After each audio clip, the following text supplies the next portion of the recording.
उसे खेल रहा था बाहर, उसे कुत्ते ने काट लिया। कुत्ते के काटने के बाद हम उसे जिला अस्पताल ले गए, वहाँ वैक्सीन लगवाई। उसके बाद डॉक्टर ने जो वैक्सीन का समय दिया था, हमने वो समय पे लगवाई है। 3 वैक्सीन हमारी हो गई थी पूरी, और एक और 10 तारीख को लगनी थी।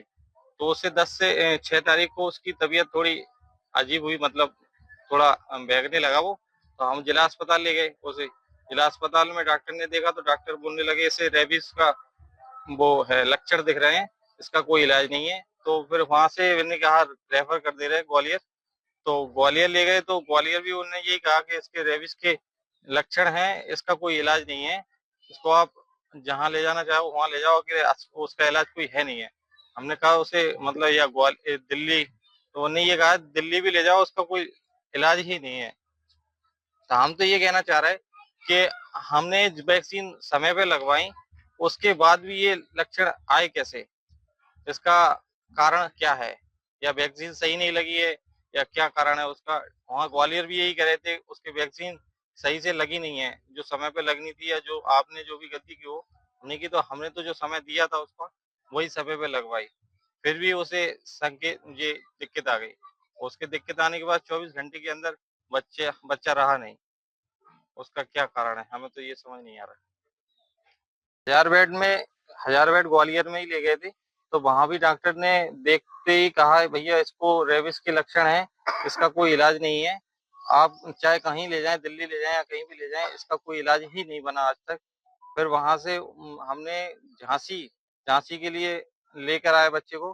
फिर झांसी में खैराती अस्पताल है सरकारी, उसमें लेके गए। तो उसमें भी उन्होंने देखा और कहा भैया कि इसके रेबिस के लक्षण है और रेबिस इसको फैल चुका है शरीर में, तो इसका कोई इलाज नहीं है, तो आप घर ले जा सकते हैं। फिर वहां से हम मेडिकल कॉलेज है, मेडिकल अस्पताल में ले गए। तो वहां भी उन्होंने मना कर दिया कि भैया इसका कोई इलाज नहीं है, आप घर ही ले जाएं। तो फिर वहां से हम घर लेके आए, तो रास्ते में बच्चा ने दम तोड़ दिया। नहीं नहीं, उसके बाद हमने नहीं करवाया। कई लोगों ने कहा कि भैया दवाई ले जाओ, हमने कि भैया सभी ने मना कर दिया, उसके पास फिर समय भी नहीं बचा इतना कि हम कहीं और ले जाएं। तो फिर आपने सीएम हेल्पलाइन को आज हमने सुबह किया कि भैया सरकारी अस्पताल का कोई मतलब उसका निरीक्षण किया जाए कि वैक्सीन लगने के बाद भी ये अपना जो बीमारी है वो कैसे फैल गई, इसका भी कुछ समाधान या उसका निरीक्षण किया जाए कि उसका आगे से कोई बच्चे को या किसी को हो ना पता चले कि वैक्सीन लगने के बाद भी ये रोग फैल रहा है, तो फिर लगवाने का क्या फायदा है। और डॉक्टरों ने अभी हमसे कहा कि भैया आप लोग साथ में हो तो वैक्सीन लगवा लेना। तो हम भैया वैक्सीन पे कैसे विश्वास करें कि हमें वैक्सीन लगने के बाद भी कुछ हो या ना हो, ऐसा। हम वैक्सीन लगवाने, और वैक्सीन से हो सकता है वैक्सीन लगाएं और कुछ और भी हो सकती है घटना, तो हम क्यों लगवाएं वैक्सीन।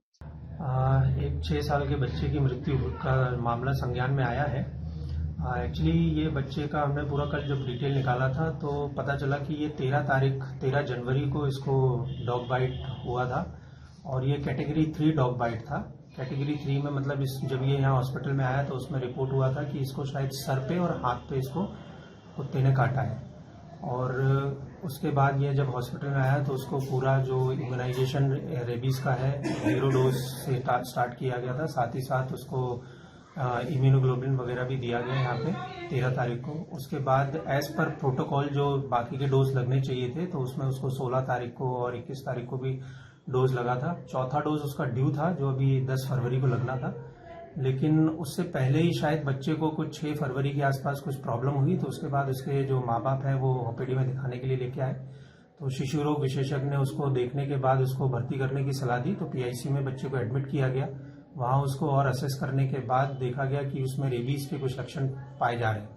उसको ध्यान में रखते हुए भर्ती के 1 घंटे के अंदर अंदर 108 से उसको ग्वालियर मेडिकल कॉलेज रेफर कर दिया गया था, ताकि उसको वहां पे पूर्ण रूप से और अच्छा उपचार प्रदान किया जा सके।